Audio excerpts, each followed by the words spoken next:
is Miles Morales. I'm the one and only Spider-Man. At least that's what I thought. You ever hear of the Super Collider? You're gonna love this. Dimension opening now. You're like me. That's impossible. Spider-Man Into the Spiderverse. Yet another iteration of Spider-Man has hit the big screen. First we had Tobey Maguire kicking it off all those years ago, then Andrew Garfield picking up the mantle after that for a reboot Spider-Man series that quickly, after 2 films, fizzled out. Then we had the great revelation that Spider-Man was going to join the Marvel Cinematic Universe, and I remember when they announced that, when that big partnership came out, that Sony was going to let Spider-Man enter the MCU.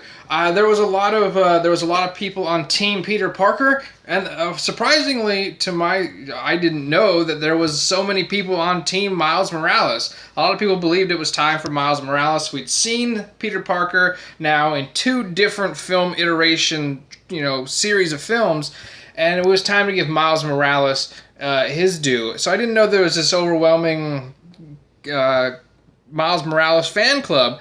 And I didn't know much about Miles Morales. I was on Team Peter Parker myself. And after this movie, I must say I'm not fully on Team Miles Morales, but I can definitely get behind Miles Morales, and I can see why people like him. I'm an OG fan myself, so I would like Peter Parker as my Spider-Man. But I can see why people like Miles Morales. This movie did a good job introducing me to him. Like I said, I didn't know much about him. Most of my knowledge stems from what I know of Peter Parker and his run as Spider-Man. But this also really tells the story of various Peter Parkers, so it really doesn't just widen your knowledge on just one particular Spider-Man, being Miles Morales. This widens it up on all these other versions of Spider-Man, being it had limited runs or fun one-offs, so like Spider-Pig or Gwen Stacy as Spider-Woman, or a different version of Peter Parker from an alternate dimension that maybe being Spider-Man didn't go so well. It resulted in losing Mary Jane, and he isn't happy with being Spider-Man.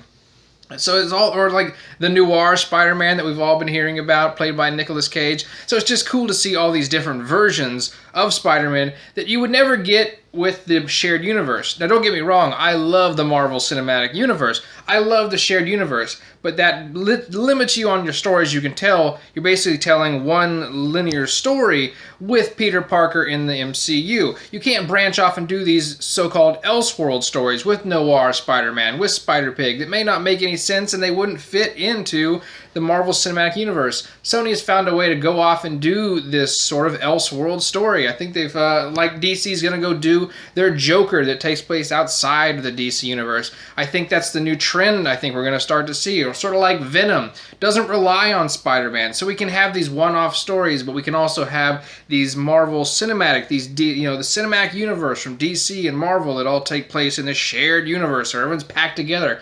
But you can also have this weird one over here, and I think they have finally come up with a good concept. I know they were trying to get their Venom off the ground forever. They were trying to get their Spider-Man off the ground forever, and I think they finally found their own little niche that seems to work for them. This movie's getting glowing reviews, and I can back that up. I think this movie was fantastic. I said it introduced the characters really well. It told a really good story. It shows you not only different versions of Spider-Man, but maybe his villains as well. There's Doc Ock and there's Scorpion, and it's different versions of them. So like I said, it's fun to see these other versions and these little winks and nods depending on how deep your knowledge goes into the Spider-Man universe.